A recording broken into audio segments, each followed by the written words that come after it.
Hello students, कैसे हैं आप सभी लोग। आई होप कि आप लोग अच्छे होंगे। तो देखिए हम लोगों ने प्रैक्टिस सेट 5.2 को स्टार्ट किया है, जिसमें हमारे कितने क्वेश्चंस कंप्लीट हो चुके हैं। तो 5 क्वेश्चंस हम कंप्लीट कर चुके हैं। आप लोग को याद होगा पिछला वीडियो देखो, हमने पिछले वीडियो में क्वेश्चन नंबर 5 किया था, 4 किया था और 3 किया था। फिर उसके पीछे वाले वीडियो में हमने कौन सा क्वेश्चन देखा था, question number 2 and question number 1। अभी यहाँ पर हम कौन कौन से क्वेश्चन सॉल्व करने वाले हैं, आ जाओ आप लोगों को बता देती हूँ। तो यहाँ पर हम सॉल्व करने वाले हैं क्वेश्चन नंबर 6, 7 और 8। फिर उसके बाद 2 और क्वेश्चन बच जाएंगे, तो उनको हम सॉल्व कर लेंगे हमारे नेक्स्ट वीडियो में। तो चलो अभी देरी ना करते हुए हम लोग देखते हैं बच्चों 6 क्वेश्चन। तो इसमें क्या लिखा हुआ है, यहाँ पर ना चेयर्स की बात की जा रही है। किसकी बात की जा रही है बच्चों, कुर्सियों की, चेयर्स की और किसकी, टेबल्स की। ठीक है, तो इनको लेकर के यहाँ पे कुछ कंडीशंस दिए गए हैं, चलिए हम समझते हैं। तो यहाँ पे लिखा है कि the price of 3 chairs and 2 tables is 4500 rupees, यानी कि 3 चेयर और 2 टेबल का प्राइस कितना होता है, 4500 रुपए होता है। तो देखो यहाँ पर हमें एक्स और वाई ऐसे करके कंसिडर करना पड़ेगा, है ना। तो हम लोग मान लेते हैं कि चेयर जो है ना, चेयर ध्यान से सुनिएगा, मैं आप लोग को क्या बताना चाहती हूँ। चेयर का प्राइस क्या है, एक चेयर का प्राइस जो है वो क्या है, एक्स रुपीज, हमने ऐसा अज्यूम कर लिया। और जो टेबल है ना, टेबल में एक टेबल का प्राइस कितना है, वाई रुपीज, ऐसा हमने अज्यूम कर लिया। ठीक है, तो यहाँ पे कंडीशन में क्या लिखा हुआ था, this is our first condition. इसमें लिखा हुआ था कि 3 चेयर और 2 टेबल का प्राइस इतना होता है। तो देखो एक टेबल का प्राइस अगर इतना है तो 3 टेबल नहीं, चेयर, अगर एक चेयर का प्राइस एक्स रुपीज है तो 3 चेयर का प्राइस कितना हो जाएगा बच्चों, 3x हो जाएगा, राइट। वैसे ही अगर एक टेबल का प्राइस है 2y तो 2 टेबल का प्राइस कितना हो जाएगा, 2y। तो इन दोनों का सम करने पे हमें कितना मिलेगा, 4500 रुपीज मिलेगा। ऐसा यहाँ पर है फर्स्ट कंडीशन। बात समझ में आई, देखो वही था, the price of 3 chairs and 2 tables is 4500 rupees. ये हमारा फर्स्ट कंडीशन था। और ये हमारा सेकंड कंडीशन है कि price of 5 chairs and 3 tables, 5 chairs और 3 टेबल्स। तो समझिएगा अगर 5 चेयर्स है तो फिर 5 चेयर्स का प्राइस कितना हो जाएगा, 5x, और टेबल कितने हैं, 3 टेबल, तो इनका प्राइस कितना हो जाएगा बच्चों, 3y, राइट। और इन दोनों को मिला करके कितना हो जाएगा, 7000 रुपीज, समझे। तो ये हमारा सेकंड कंडीशन है। देखो हमें 2 इक्वेशंस मिल चुके हैं। अभी हम क्या करेंगे, इन दोनों इक्वेशंस को साइमल्टेनियसली सॉल्व करके क्या निकालना है हम लोगों को, पहले हम ये देख लेते हैं। Then find the total price of 2 chairs and 2 tables, यानी कि 2 चेयर और 2 टेबल का हम लोगों को यहाँ पर प्राइस निकालना है। तो देखो ये हम कब बता पाएंगे, जब हमें एक चेयर का प्राइस पता रहेगा तब। अगर हमें एक चेयर का प्राइस पता है तब हम 2 चेयर का भी बता सकते हैं। वैसे ही अगर हमें एक टेबल का प्राइस पता है तो वैसे ही हम लोग 2 टेबल का प्राइस भी बता सकते हैं, है ना। यानी हमारा मेन काम क्या है यहाँ पर, टेबल और चेयर्स के जो प्राइस है ना वो फाइंड करना। तो चलो आ जाओ, यहाँ पे मैं लिख देती हूँ सॉल्यूशन। हम यहाँ पे क्या लिखेंगे, देखो यहाँ पे लिखेंगे कि let the price of 1 chair be x rupees x, rupees x, and the price of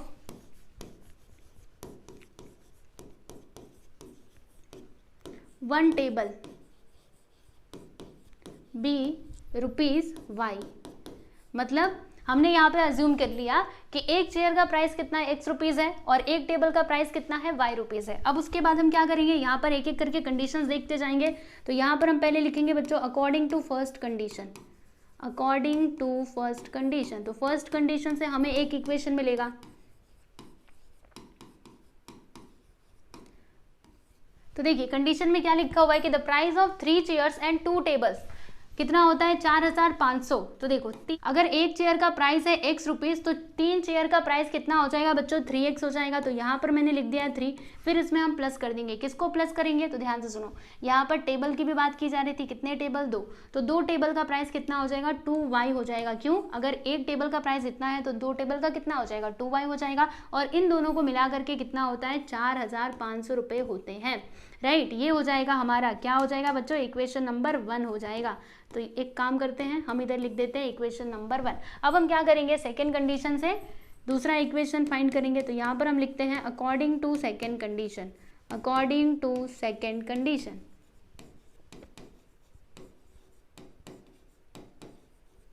तो सेकेंड कंडीशन में क्या लिखा हुआ था, हमने देखा था ना, देखो यहाँ पर लिखा है कि 5 चेयर और 3 टेबल का प्राइस कितना होता है 7,000 रुपये। तो अगर 5 टेबल है तो 5 टेबल का प्राइस 5 चेयर, सॉरी टेबल में बोल रही हूँ, 5 चेयर का प्राइस कितना हो जाएगा बच्चों 5x हो जाएगा, और 3 टेबल का प्राइस कितना हो जाएगा 3y। इन दोनों को मिला करके कितना होता है तो 7,000 होता है। तो ये हो गया इक्वेशन नंबर 2, राइट। तो इक्वेशन नंबर 1 मिल चुका है, इक्वेशन नंबर 2 मिल चुका है। अभी हम क्या करेंगे, इन दोनों को साइमल्टेनियसली सॉल्व करके आंसर निकाल लेंगे x और y का। तो देखिए क्या करना होगा हम लोगों को, सोचने दो पहले। देखो यहाँ पर क्या है 3x है, इधर 5x है, यहाँ पर तो कोएफिशिएंट सेम है ही नहीं, और यहाँ पर देखिएगा 2y है, इधर 3y है, यहाँ पर भी कोएफिशिएंट सेम नहीं है। तो क्या करना होगा, हमें इसमें ना किसी से मल्टीप्लाई करके कोएफिशिएंट को सेम करना होगा। तो एक काम करते हैं, ये जो है ना ये 2 को हम लोग दोनों में फिर मल्टीप्लाई करना होगा, क्योंकि इधर 2 है और 2 एक काम करते, देखो इक्वेशन नंबर 1 में हम लोग 3 से मल्टीप्लाई कर देते हैं। ऐसा करने से क्या होगा, यहाँ पर 6 आ जाएगा, और ये जो इक्वेशन नंबर 2 है ना इसमें हम मल्टीप्लाई कर देते हैं 2 से। ऐसा करने से क्या होगा, यहाँ पर 6 आ जाएगा। समझ में बात आ रही है। देखो क्या करेंगे हम लोग, यहाँ पे मैं लिखती हूँ मल्टीप्लाइंग, देखते रहिए समझ जाओगे। मल्टीप्लाइंग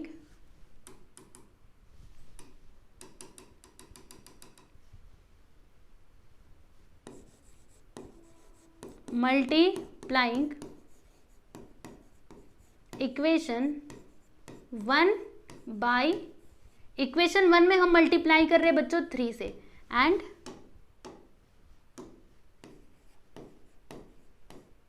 ये ऐसे क्यों हो रहा है, एंड इक्वेशन 2 बाई 2, यानी कि हम इक्वेशन 1 में 3 से मल्टीप्लाई कर रहे हैं, और इक्वेशन कहाँ गया, इक्वेशन 2 में हम किससे मल्टीप्लाई कर रहे हैं 2 से मल्टीप्लाई कर रहे हैं। ठीक है, तो आ जाइए देखते हैं आगे क्या होगा। मैं इधर लाइन खींच करके आपको यहीं पर बताती हूँ।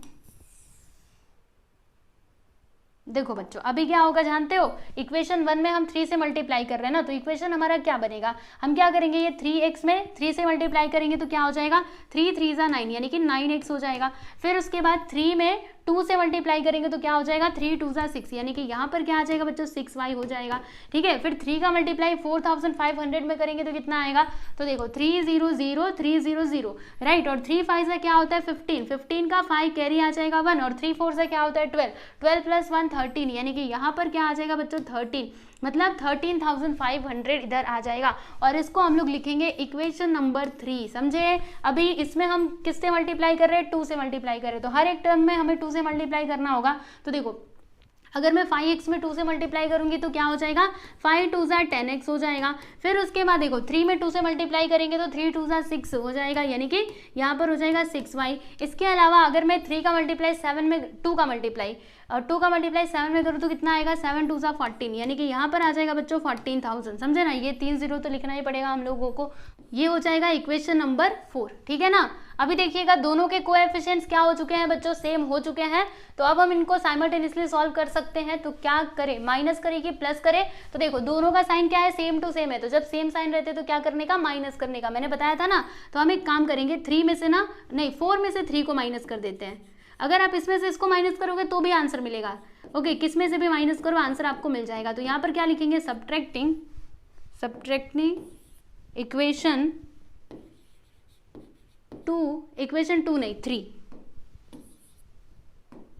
3 फ्रॉम 4।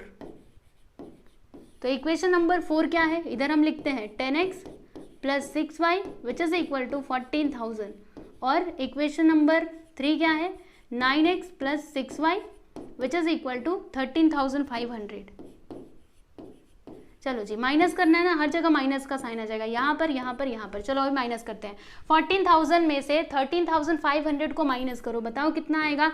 तो आ जाएगा बच्चों 500, है ना, इतना ही आएगा। इसके अलावा देखो प्लस 6y माइनस 6y ये दोनों हो जाएंगे कैंसिल। 10x माइनस 9x करोगे तो x, यानी कि यहाँ पर देखो x का वैल्यू हमें क्या मिला 500 मिला। अभी इसकी मदद से हम लोग y का भी वैल्यू निकाल सकते हैं। तो क्या करेंगे, ये जो x का वैल्यू हमें मिला है ना, इसे हम किसी एक इक्वेशन में पुट करेंगे। तो यहाँ पर लिखेंगे putting x which is equal to 500 in equation. कौन से इक्वेशन में हम पुट करेंगे स्टूडेंट्स, किस में भी रख दो आंसर तो मिल ही जाएगा। चलो 1 में रख देते हैं। तो यहाँ पर हम लिखेंगे इक्वेशन नंबर 1। तो बताइए इक्वेशन नंबर 1 में क्या लिखा हुआ है 3x। तो 3 के देखो 3 का 3 x के प्लेस पे हमें क्या लिखना है 500। तो यहाँ पर मैंने क्या लिख दिया बच्चों 500 लिख दिया। फिर क्या है 2y, तो इधर मैंने लिखा 2y और क्या था 4500, तो ये लीजिए मैंने यहाँ पर 4500 भी लिख दिया, राइट। चलो जी, अब इसको हम थोड़ा और अच्छे से सॉल्व कर लेते हैं। इधर देखो क्या होगा, 3 5 15, यानी कि यहाँ पर आ जाएगा 1500 plus 2y which is equal to 4500। अभी क्या करेंगे, 1500 को उस साइड लेकर के जाएंगे, तो जब वो उधर जाएगा तो माइनस में हो जाएगा, है ना। और माइनस करके बताओ कितना आएगा, 0 0, 5 में से 5 गया तो 0, और 4 में से 1 गया तो 3, यानी कि 3000 आ गया, है ना। अभी देखो इधर क्या है, 2 है, तो 2 को जब हम उस साइड लेकर के जाएंगे तो डिवाइड में हो जाएगा, यानी y which is equal to 3000 upon में 2, कैंसिल करो, 2 1 2, फिर इसमें से 1 बचेगा, 2 5 10, इधर आ गया बच्चों 1500, यानी कि y का वैल्यू हमें क्या मिला, तो y का वैल्यू हमें ये मिला, y which is equal to 1500, और x का वैल्यू क्या मिला है, आप देख सकते हो 500 मिला है। और हमें क्या फाइंड करना था, देखो x और y का मीनिंग क्या है, ये जो x और y हमें मिले हैं ये दोनों है क्या, तो x हमने क्या कंसिडर किया था, एक प्राइस का, एक चेयर का प्राइस, मतलब एक चेयर का प्राइस कितना है, 500 रुपये। एक चेयर कितने का मिलता है, तो 500 रुपये का मिलता है। और जो टेबल है ना, देखो टेबल को हमने y कंसिडर किया था, तो एक टेबल कितने का मिलता है, 1500 रुपये का मिलता है, ठीक है। तो हमें ये दोनों नहीं बताना था, फिर हमें क्या बताना था, तो हमें ना ये बताना था, देखो क्या लिखा था कि find the total price of 2 chairs and 2 tables, यानी कि 2 चेयर और 2 टेबल का प्राइस कितना होगा वो हमें बताना था। तो क्या करेंगे हम, अब सिंपल है, इतना हमने कर लिया ना, अब इसके आगे का आसान है, आ जाओ देखते हैं। इधर मैं लाइन खींच दूं पहले, देखिए यहां पर हम क्या लिखेंगे बच्चों, price of 2 chairs and 2 tables, यही दिया था ना, 2 चेयर्स and 2 tables,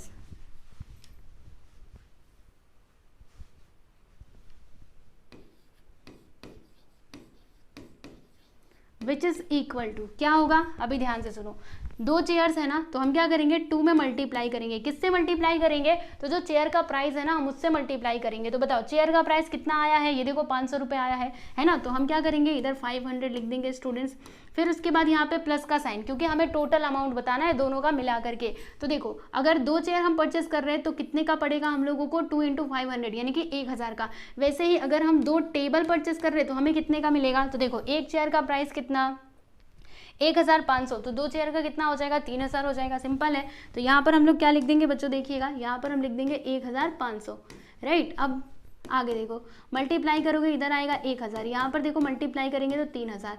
अब इन दोनों को जोड़ दो, बोलो कितना आएगा, तो 4000 रुपये आ जाएगा, यानी कि 2 टेबल और 2 चेयर का प्राइस कितना होता है, तो 4000 रुपये होते हैं। तो बस यही है आप लोगों का फाइनल आंसर। बात समझ में आई, तो देखो ये रहा आपका पूरा कंप्लीट सॉल्यूशन। एक बार आप इसको देखो, पक्का समझ में आएगा, बहुत ही सिंपल है स्टूडेंट्स, ओके एकदम इजी है। देखो हमने क्या किया, हमसे जो पूछा गया था उसको, मतलब हमसे यहाँ पे क्या पूछा गया था, प्राइस और चेयर और टेबल का टोटल अमाउंट हमसे पूछा गया था। तो अगर हमारे पास टेबल और चेयर के प्राइस रहेंगे एक एक के, तब जाके हम वो आंसर दे पाएंगे। तो इसके लिए हमने क्या किया, सबसे पहले एक चेयर और एक टेबल का प्राइस निकाला कि एक चेयर कितने का मिलता है, तो 500 रुपये का मिलता है, और एक टेबल कितने का मिलता है, तो 1500 का मिलता है, राइट। तो जो हमसे क्वेश्चन में पूछा गया था कि 2 चेयर का प्राइस कितना, मतलब 2 चेयर और 2 टेबल कितने का मिलेगा, तो 4000 का मिलेगा। क्यों ऐसा, क्योंकि अगर एक चेयर मिल रहा है 500 का, तो 2 कितने का मिलेगा, 1000 का, ठीक है। वैसे ही अगर एक टेबल 1500 का मिल रहा है तो 2 कितने का मिलेगा, 3000 का। तो 1000 और 3000 जोड़ देंगे तो कितना आ जाएगा बच्चों, 4000 आ जाएगा, ओके। तो आप लोग देख सकते हो, ये रहा आपका 6th क्वेश्चन। देख लो, मैं थोड़ा इसको और बड़ा कर देती हूँ, ठीक है। फिर उसके बाद आगे चलते हैं, आप देख लीजिए। चलिए देख लिया, अब हम बात करेंगे यहाँ पर क्वेश्चन नंबर 7 की। तो क्वेश्चन नंबर 7 में क्या दिया गया है, तो यहाँ पे ना कुछ नंबर दिया गया है, नंबरों का हेर फेर है। हेर फेर मतलब क्या, आप देखिएगा यहाँ पे 2 नंबर्स, मतलब जैसे नंबर कैसे होते हैं, कोई 1 डिजिट का होता है, कोई 2 डिजिट का होता है, 3 डिजिट का होता है।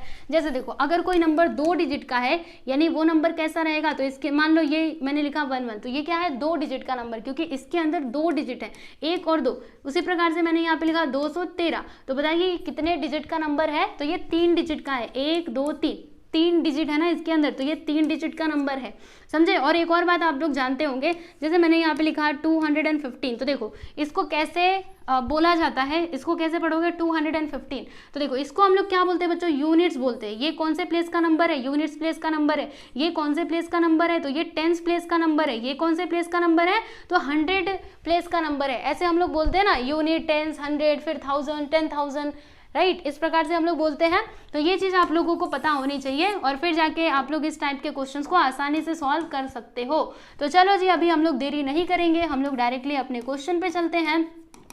तो इसमें क्या लिखा हुआ है कि the sum of the digits in a 2 digit number is 9, यानी कि हमारे पास 2 डिजिट के नंबर हैं, कोई भी हो सकते हैं, हमें नहीं मालूम कौन सा नंबर है हमारे पास, हमें वो बात नहीं पता। लेकिन यहाँ पर इन्होंने क्या बोला कि जो हमारे पास 2 डिजिट के नंबर है ना, उनका सम अगर करते हैं ना तो कितना आता है, 9 आता है। मान लो जैसे कि मेरे पास ये नंबर है 39, राइट, तो देखो 39, ये लेते हैं 36, बराबर।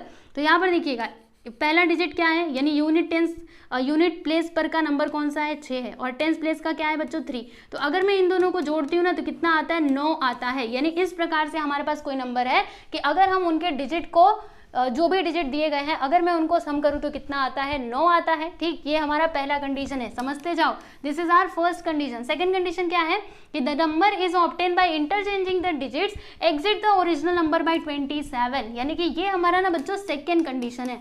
अब सेकंड कंडीशन में क्या बोला जा रहा है अभी बताऊंगी, पहले ना अज्यूम कर लूंगी, फिर मैं आप लोगों को ये ना उसी टाइम पे एक्सप्लेन कर दूंगी लिखते टाइम पे, ठीक है। चलो अब इधर देख लो, हमें क्या करना है, फाइंड द 2 डिजिट नंबर, यानी हमें ये बताना है कि वो 2 डिजिट के नंबर कौन से हैं। अब क्या किया जाए, तो सुनो, जो फाइंड करना है उसको हम लोग एक्स और वाई कंसिडर कर लेंगे। तो अगर हमारे पास 2 डिजिट का नंबर है तो एक तो यूनिट्स प्लेस पे कोई ना कोई नंबर होगा, दूसरा टेंस प्लेस पे कोई ना कोई नंबर होगा। सही बात है कि नहीं, ऐसे ही तो होता है। तो सुनो, हम ऐसा मान लेते हैं कि जो यूनिट प्लेस का नंबर है ना वो क्या है बच्चों, x है, और जो टेंस प्लेस का नंबर है ना वो क्या है, y है। ऐसा हम अज्यूम कर लेते हैं, राइट। तो देखिए यहाँ पर हम क्या लिखेंगे कि let the units place number,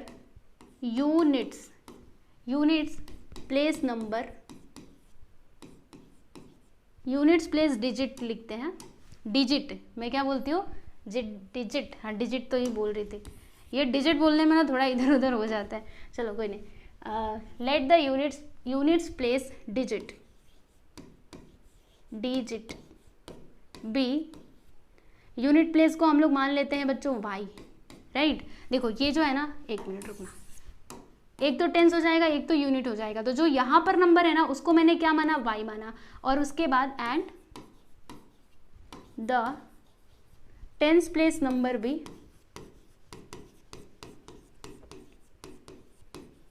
tense place digit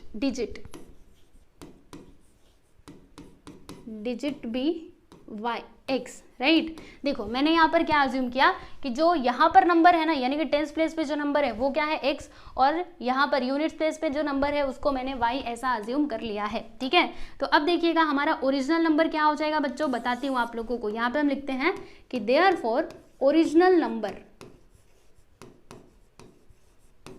हमारा ओरिजिनल नंबर क्या हो जाएगा स्टूडेंट्स, तो ये होगा, क्या होगा बताऊँ आप लोगों को, पहले लिखने देना फिर मैं आपको समझा दूंगी। ये होगा 10x प्लस वाई। अब आप लोग सोच रहे होंगे कि 10x प्लस वाई कैसे होगा, अरे ऐसा होना चाहिए था, x और y ऐसे होना चाहिए था, आप यही बोलेंगे। लेकिन सुनो बच्चों, ये ना गलत है। क्यों गलत है जानते हो, आज बताती हूँ। देखो जैसे मान लो मेरे पास क्या है, मैंने यहाँ पर लिखा है 21, ठीक। तो 21 हमें कैसे मिलता है, 20 प्लस 1 करके मिलता है। तो हमने यहाँ पर एक्चुअल में किया क्या, देखो ये जो 1 है ना ये यूनिट्स प्लेस का नंबर है। तो आप सभी लोग जानते होंगे यूनिट्स प्लेस का जो डिजिट रहता है उसमें हमें 1 से मल्टीप्लाई करना होता है। और देखो ये टेंस प्लेस का है तो टेंस में हमें किससे मल्टीप्लाई करना होता है, 10 से मल्टीप्लाई करना। तो ये सब कुछ आप लोगों ने 4th स्टैंडर्ड में सीखा होगा, राइट।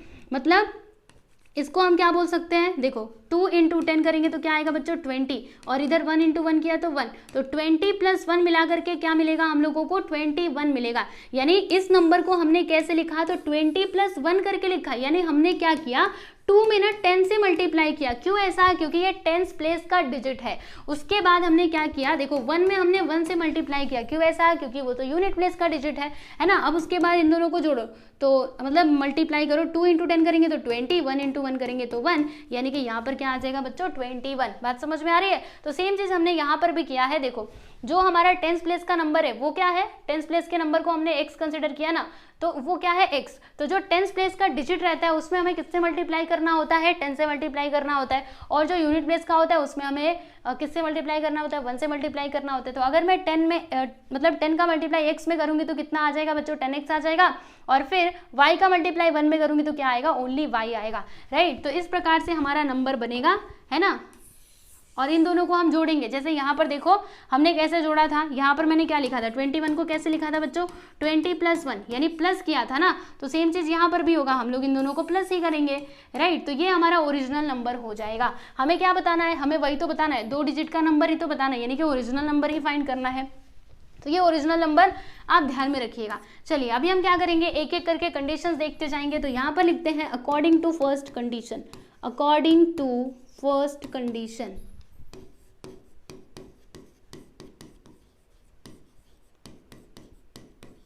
तो पहला कंडीशन क्या दिया था कि the sum of the digits in a 2 digit number is 9, यानी कि जो दोनों डिजिट के मतलब 2 डिजिट के जो नंबर है ना, अगर हम दोनों डिजिट को सम करते हैं तो कितना आता है, 9 आता है। तो देखो जो यूनिट्स प्लेस का डिजिट है वो क्या है बच्चों, y, और जो 10th प्लेस का है वो क्या है, x। तो अगर हम इन दोनों डिजिट्स को सम करें तो फिर कितना आता है, 9 आता है। तो ये हो जाएगा आप लोगों का इक्वेशन नंबर 1, राइट। तो पहला तो आसान था। आ जाओ अब हम बात करते हैं सेकेंड कंडीशन की। तो यहाँ पर हम क्या लिखेंगे बच्चों, अकॉर्डिंग टू सेकेंड कंडीशन।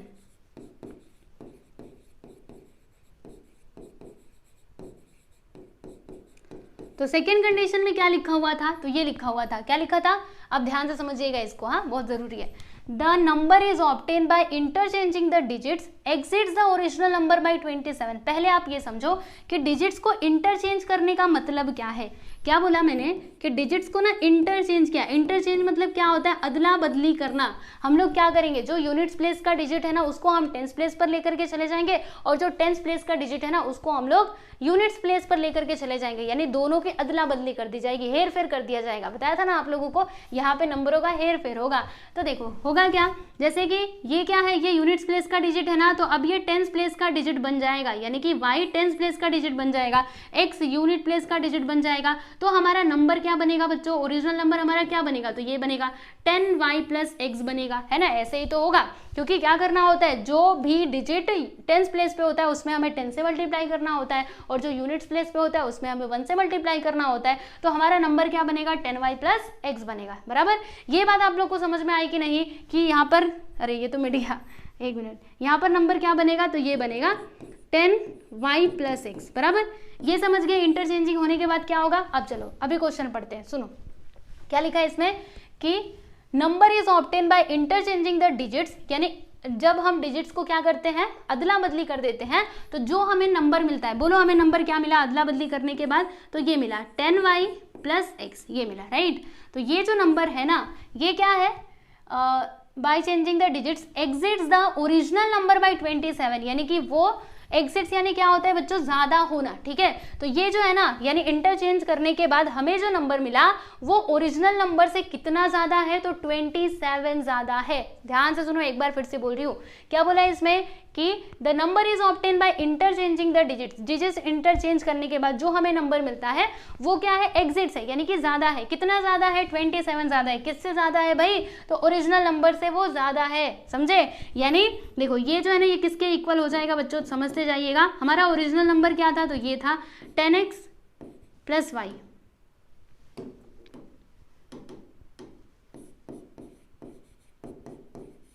इससे वो कितना ज्यादा है भाई, 27 ज्यादा है, समझे। ये जो हमें मिला नंबर वो किसके इक्वल होगा, तो जो ओरिजिनल नंबर है उसमें हम 27 को प्लस कर देंगे, है ना। एक्सिट्स यानी क्या होता है, ज्यादा होना। ज्यादा मतलब क्या, हमें प्लस करना पड़ेगा, और अगर लेस दिया रहता तो माइनस करना होता। ओके, ये बात समझ में आ गई। अभी हम क्या करेंगे, ज्यादा कुछ नहीं करेंगे, बताती हूँ क्या करेंगे। देखो ये जो आपको दिखाई दे रहा है इसको हम इस साइड बुलाएंगे, तो जब ये इधर आएगा तो माइनस में हो जाएगा। इधर क्या है, 10y + x, बराबर।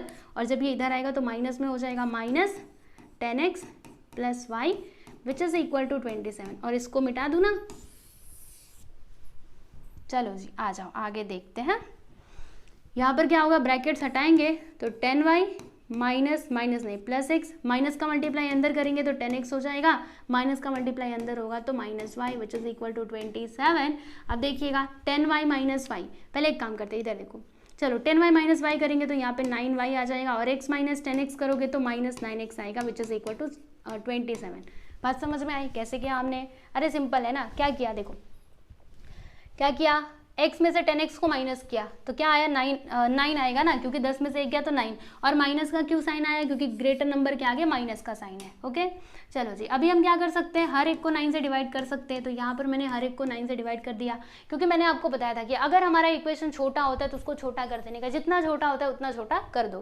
तो चलो 9 से 9 कैंसिल, 9 से 9 कैंसिल, 9 से 9 9 3 27, यानी कि हमें इक्वेशन क्या मिलेगा, तो y minus x which is equal to 3, right. देखो अभी इसको थोड़ा अरेंज करके हम लिख देते हैं, पहले x को लिखेंगे बाद में y को लिख देते हैं, minus x plus y which is equal to 3, इसको हम लोग लिख देंगे बच्चों इक्वेशन नंबर 2। बात समझ में आई? तो हमें इक्वेशन नंबर 1 मिल चुका है, देखो इक्वेशन नंबर 1, और ये क्या है बच्चों, इक्वेशन नंबर 2। तो दोनों इक्वेशंस हमें मिल चुके हैं। अभी हम क्या करेंगे, इन दोनों इक्वेशंस को साइमल्टेनियसली सॉल्व करेंगे, और इससे हमें क्या मिलेगा, तो x और y के वैल्यूज मिल जाएंगे, राइट। आ जाइए, यहाँ पर मैं करूँ लाइन खींच के, ठीक है, दिखाई दे रहा होगा आप लोगों को, बड़ा बड़ा है ना। देखो क्या लिखेंगे हम, क्या कर सकते हैं, इन दोनों इक्वेशंस को प्लस कर देते हैं। क्यों, देखो ये प्लस में ये माइनस में, तो ये दोनों कैंसिल हो जाएंगे ना अगर हम प्लस करेंगे तो। देखिए यहाँ पर हम लिखेंगे बच्चों एडिंग इक्वेशन 1 एंड इक्वेशन 2, ठीक है। तो इक्वेशन 1 क्या है, आप लोग देख सकते हो, x plus y which is equal to 9, and equation number 2 क्या है, minus x plus y which is equal to 3। तो minus x plus y which is equal to 3। अब इन दोनों को हमें जोड़ देना, तो यहाँ पर प्लस का साइन, इधर भी प्लस हो जाएगा, इधर भी प्लस हो जाएगा। 9 3 कितना होता है भाई, 12 होता है ना, 9 10 11 12। फिर ये देखो क्या होगा, y प्लस वाई, तो यहाँ पे 2y हो जाएगा, प्लस एक्स माइनस एक्स, ये दोनों कैंसिल। फिर ये 2 को हम उस साइड भेजेंगे तो क्या हो जाएगा 12/2, कैंसिल करेंगे, 2 1 2 2 6 12, यानी कि y का वैल्यू हमें क्या मिला बच्चों, 6 मिला। अभी इसकी मदद से हम क्या कर सकते हैं, x का वैल्यू निकाल सकते हैं, है ना। तो यहाँ पर हम क्या लिखेंगे, putting x which is x नहीं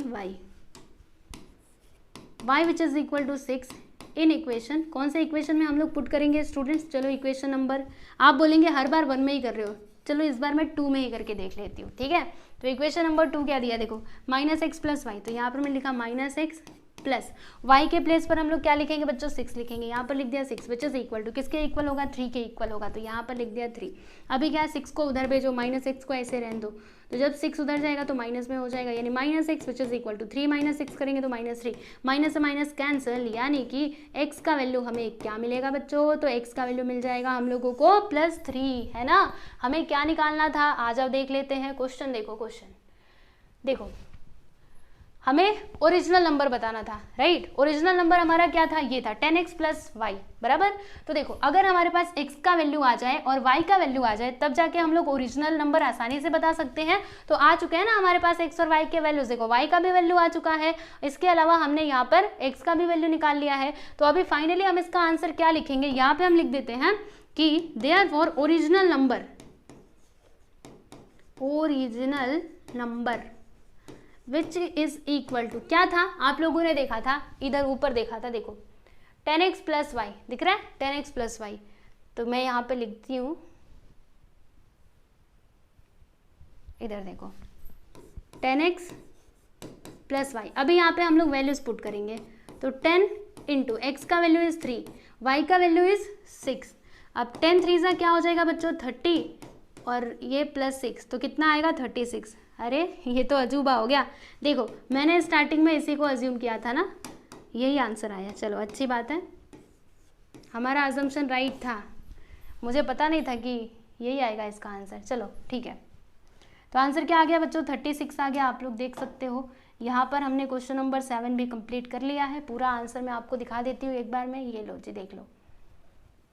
इसके सॉल्यूशन ना काफ़ी बड़े बड़े हैं, तो एक पेज पे ना इसको कर पाना मुश्किल ही है, फिर भी दिखाने की कोशिश करती हूँ, देख सकते हैं आप लोग। ठीक है, समझ में आ गया। चलो आगे बढ़ूँ मैं, अगला देख लेते हैं नेक्स्ट, यानी कि क्वेश्चन नंबर 8। अब इसमें क्या लिखा हुआ है, देखो अभी आपको ट्राइंगल के ऊपर क्वेश्चन दिया गया है। ट्राइंगल की प्रॉपर्टीज आप सभी जानते हो ना, ट्राइंगल कैसा होता है जी, तो वो क्लोज फिगर जिसमें 3 साइड्स हो, राइट। और इसकी प्रॉपर्टी क्या होती है कि अगर हम इसके सभी एंगल्स को सम करेंगे ना तो कितना मिलेगा हम लोगों को, 180 मिलेगा, राइट। तो ये चीज को आपको ध्यान में रखना है और फिर इस क्वेश्चन को आप आसानी से सॉल्व कर सकते हैं। तो इसमें क्या लिखा हुआ है जानते हो, इसमें बोला जा रहा है कि इन ट्राइंगल ABC में the measure of angle A is equal to the sum of the measure of angle B and C, यानी कि जो एंगल, जैसे कि मेरे पास क्या है बच्चों, ट्राइंगल ABC एक ट्राइंगल है, राइट। तो जो एंगल ए है ना ये किसके इक्वल है, तो क्या लिखा है, the measure of angle A is equal to the sum of the measures of angle B and angle C, यानी कि एंगल बी और एंगल सी का जो मेजरमेंट है ना उनके सम के इक्वल है। मतलब angle A which is equal to क्या आएगा, angle B plus angle C, समझे। ये हमारा पहला कंडीशन है, ये फर्स्ट कंडीशन है, पहला कंडीशन। फिर आगे क्या लिखा हुआ है, दूसरा condition, also the ratio of measures of B and C is 4:5, यानी कि बी और सी इनका रेशियो जो है ना वो कितना है बच्चों, 4/5, यानी कि 4:5, ओके, समझे। तो फिर हमें क्या फाइंड करना है, find the measure of angles of the triangle, यानी कि उस ट्राइंगल के हमें एंगल्स का मेजरमेंट फाइंड करना है, ओके जी। तो कैसे होगा, आ जाइए समझते हैं। ये तो बहुत सिंपल है बच्चों, आ जाओ देखते हैं। यहाँ पर हम लिखते हैं कि in triangle ABC, triangle ABC में क्या है, यहाँ पे लिखते हैं कि the measure of angle A is equal to the sum of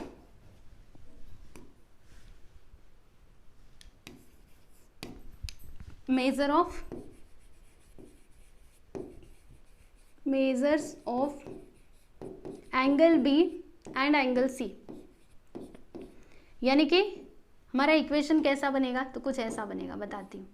देखो एंगल ए जो है ना बच्चों ये किसके इक्वल है, तो इन दोनों एंगल्स के, मतलब इन दोनों के सम के इक्वल है, यानी कि angle B plus angle C, इस प्रकार से ये हो जाएगा। अब एक काम करते हैं, इसको हम लिख देते हैं बच्चों इक्वेशन नंबर 1, राइट। अब उसके बाद यहाँ पे आगे और एक और बात बताई गई थी कि also the ratio of measures of angle B and angle C is to 4:5, यानी कि एंगल बी और एंगल सी का जो मेजरमेंट है ना इनका रेशियो कितना होता है, 4:5 होता है। तो देखो यहाँ पर हम लिखेंगे कि also the ratio of measures of angle B and angle C is 4:5, 4:5, ठीक है। तो क्या होगा देखो यहाँ पर angle B upon angle C, बोलिए क्या मिलेगा हमें, तो 4/5 मिलेगा, राइट। ये बात समझ में आ गई। अभी देखिए यहाँ से ना हमें और कुछ भी मिल सकता है, क्या मिल सकता है बताऊँ आप लोगों को। यहाँ से ना हम एक काम करते हैं, किसी एक एंगल का ना वैल्यू निकाल लेते हैं। तो किसका निकाला जाए, देखो एक काम करते हैं, सी का निकाल लेते हैं। तो क्या करना होगा, 5 को इधर बुलाएंगे, सी को उधर भेजेंगे। तो क्या होगा बच्चों, angle B which is equal to C को उधर भेज रहे हैं ना, तो 4 इंटू क्या हो जाएगा एंगल सी, और 5 को हमने इधर बुलाया तो 5 इधर आएगा, तो इधर मल्टीप्लाई में हो जाएगा। अब एक काम करेंगे, 4 को भी इस साइड बुला लेंगे, यानी यहाँ पर देखो क्या होगा, 5 एंगल बी, और 4 को जब हमने इधर बुलाया तो ये नीचे आ जाएगा which is equal to angle C. इसको हम लिख देते हैं बच्चों इक्वेशन नंबर 2। तो ये दोनों चीज़ें आप लोगों को समझ में आई होंगी, आई होप समझ गए होंगे। चलो अभी हम क्या करेंगे ना, जो हमने एंगल का प्रॉपर्टी जो हमने बचपन से सीखा है कि अगर हम ट्राइंगल के सभी एंगल्स को सम करें तो कितना आता है, 180। तो उसी का हम यूज़ करके इसको सिंप्लीफाई करेंगे, ठीक है ना। देखो कितना पसीना हो रहा है मुझे, चलो आ जाओ देखते हैं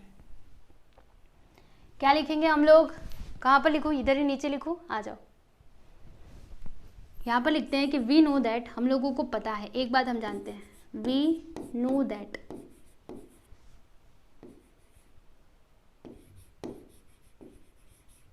द सम ऑफ, क्या हम जानते हैं कि the sum of all angles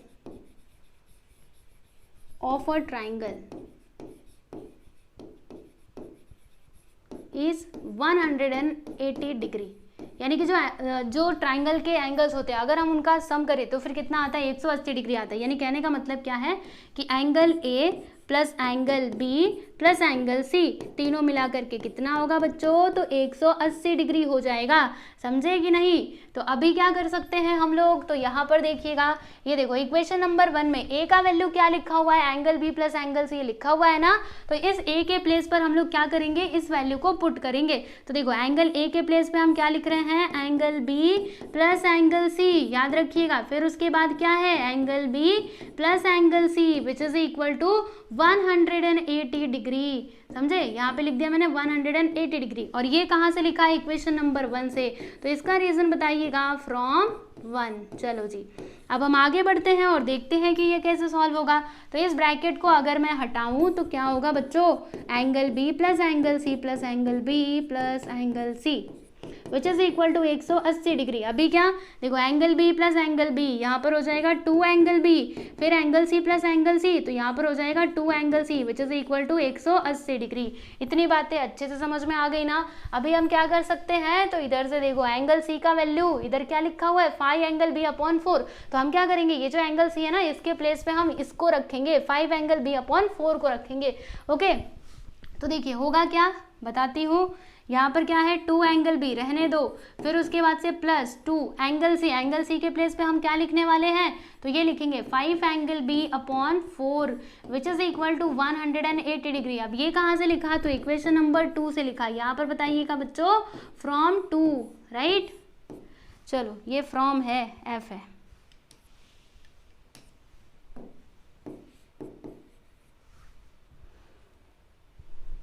अभी क्या कर सकते हैं, तो देखो एक काम करेंगे, यहाँ पर लिखा मैंने 2 एंगल बी प्लस, अब देखो 2 का मल्टीप्लाई 5 में करेंगे तो कितना आ जाएगा, 2 5 है 10, तो 10 एंगल बी अपॉन में क्या है बच्चों, 4 which is equal to 180 degree. अभी आगे क्या करोगे, क्या कर सकते हैं हम, तो देखो एक काम करते हैं, क्या किया जाए, तो क्रॉस मल्टीप्लीकेशन कर देते हैं ऐसे करके। तो 4 का मल्टीप्लाई 2 में करेंगे तो 4 2 ज़ा 8, यानी कि यहाँ पर 8 भी आ जाएगा। और देखो इधर कुछ नहीं मतलब 1 है, तो 1 का मल्टीप्लाई इसमें करोगे तो वही आएगा 10 एंगल बी, और इधर नीचे क्या है 4 which is equal to 180 degree.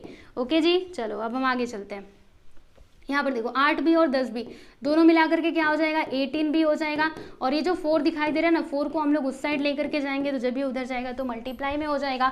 और ये जो 18 है, 18 को भी उस साइड भेज दो तो angle B which is equal to क्या आएगा, 180 अपॉन 4, और नीचे क्या बच्चों 18। अब उसके बाद कैंसिलेशन करते हैं, 18 1 ज़ा 18, यानी कि यहाँ पर कितना आया 10, 10 का मल्टीप्लाई 4 में करेंगे तो कितना आएगा बच्चों 40 आ जाएगा। यानी कि जो एंगल बी है ना, इसका मेजरमेंट हमें कितना मिला, तो 40 डिग्री मिला, राइट। तो एंगल बी हमने फाइंड कर लिया है, आप लोग देख सकते हो। तो अब इसकी मदद से हम लोग क्या करेंगे, एंगल सी और एंगल ए भी फाइंड कर लेंगे, ठीक है। तो एंगल बी कैसे निकाला, बात समझ में आ गई ना आप लोगों को अच्छे से। अब सुनो आगे, ये एंगल बी का मेजरमेंट हमें मिल चुका है। अब इसकी मदद से हम लोग एंगल सी भी बता सकते हैं। कैसे बता सकते हैं, इधर देखो, यहाँ पर देखो इक्वेशन नंबर 2 में हमने क्या देखा था, एंगल सी जो है वो किसके इक्वल है बच्चों, तो 5 एंगल बी अपॉन 4 के इक्वल है। अब हमारे पास एंगल बी जो है ना वो आ चुका है, कितना 40 डिग्री। तो हम क्या करेंगे, इस इक्वेशन नंबर 2 में ना एंगल बी का वैल्यू पुट करेंगे और फिर हमें हमारा आंसर मिल जाएगा। तो आ जाइए इधर हम देखते हैं, नीचे नीचे इसको याद रखना, 5 एंगल बी अपॉन 4। ओके, यहाँ पे लिखते हैं फ्रॉम एंगल 2, एंगल 2 नहीं, फ्रॉम इक्वेशन 2, इक्वेशन नंबर 2। उसमें हमने क्या देखा था, एंगल सी जो है ना वो किसके इक्वल था बच्चों, तो वो इसके इक्वल था 5 एंगल बी अपॉन 4। चलो यहाँ पे वैल्यूज पुट करते हैं। तो 5 एंगल बी बताइए 40 डिग्री, नीचे क्या है 4, चलो 4 1 ज़ा 4, यानी कि यहाँ पर कितना आ जाएगा 50 डिग्री। यानी कि जो एंगल सी है ना वो हमें कितना मिला बच्चों, 50 डिग्री मिल चुका है। अब इसकी मदद से हम क्या कर सकते हैं, एंगल ए भी निकाल सकते हैं। अब ये कैसे मिलेगा, अरे यहाँ आ जाओ, इक्वेशन नंबर 1 में आ जाओ। इक्वेशन नंबर 1 में हमने क्या लिखा था, angle A which is equal to angle B plus angle C. तो अब हमारे पास एंगल ए भी है और एंगल सी भी है। क्या करेंगे, इस वाले इक्वेशन में, इक्वेशन नंबर 1 में ए, बी और सी के वैल्यूज को पुट कर देंगे जिससे हमें एंगल ए भी मिल जाएगा। तो देखो अब यहाँ पे हम लिखते हैं फ्रॉम इक्वेशन 1, बहुत नीचे चली गई मैं, फ्रॉम इक्वेशन 1, इक्वेशन 1 में क्या लिखा हुआ था कि एंगल ए जो है ना वो किसके इक्वल है, तो angle B plus angle C के इक्वल है। अब बताओ एंगल बी कितना 40 और एंगल सी कितना 50, दोनों को जोड़ देंगे तो कितना आएगा बच्चों 90 डिग्री। यानी कि जो एंगल ए है ना वो 90 नहीं, हाँ 90 90 एक मिनट रुकना, 180 होता है ना, तो 40 और 50 90, हाँ ठीक है एकदम सही है। एंगल ए जो है ना वो कितने डिग्री का आ गया बच्चों 90 डिग्री का आ गया। तो हमें यही बताना था ना, तीनों ही एंगल्स के मेजरमेंट हमें बताने थे तो हमने बता दिया। देखो यहाँ पे हम आंसर करके लिख देते हैं कि मेजर ऑफ एंगल ए बोलो 90 degree, measure of angle B कितना 40 degree and measure of angle C is 50 degree. और ये हो जाएगा आप लोगों का फाइनल आंसर। यानी कि क्वेश्चन नंबर 8 जो है ना बच्चों ये होता है कंप्लीट। देखो मैं आपको पूरा कंप्लीट इसका सॉल्यूशन दिखा देती हूँ। एक बार मैं ना छोटा करके दिखाती हूँ, देख लीजिएगा कितना बड़ा है ये क्वेश्चन। देखो यहाँ पर ये रहा, राइट, काफी छोटा छोटा दिख रहा होगा, तो मैं बड़ा करके ऐसे करके दिखा देती हूँ आप लोगों को। देखो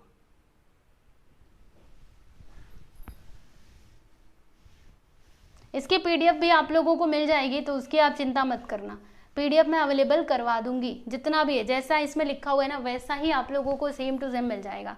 ओके, तो देखो इस वीडियो में बस हमें 3 ही क्वेश्चंस करने थे। अब उसके बाद अभी 2 और क्वेश्चंस बचते हैं। कौन कौन से? देखो क्वेश्चन नंबर 9, ये रहा मेरे पीछे क्वेश्चन नंबर 9, और उसके बाद रह जाता है क्वेश्चन नंबर 10। तो ये दोनों क्वेश्चंस को हम लोग कब सॉल्व करेंगे बच्चों? अगले वीडियो में सॉल्व करेंगे, और उसके बाद हमारा प्रैक्टिस सेट 5.2 हो जाएगा कंप्लीट। ठीक है ना? तो अगला वीडियो आप लोग देख लीजिएगा। और आप लोग को बताना चाहती हूँ कि अगर आप सभी लोगों ने हमारे टेलीग्राम चैनल को ज्वाइन नहीं किया है बच्चों तो ज्वाइन कर सकते हो। टेलीग्राम चैनल का नाम क्या है जानते हो? तो ये नाम है practice set by SK class. जो चैनल का नाम है वही टेलीग्राम चैनल का भी नाम है, practice set by SK class. समझे?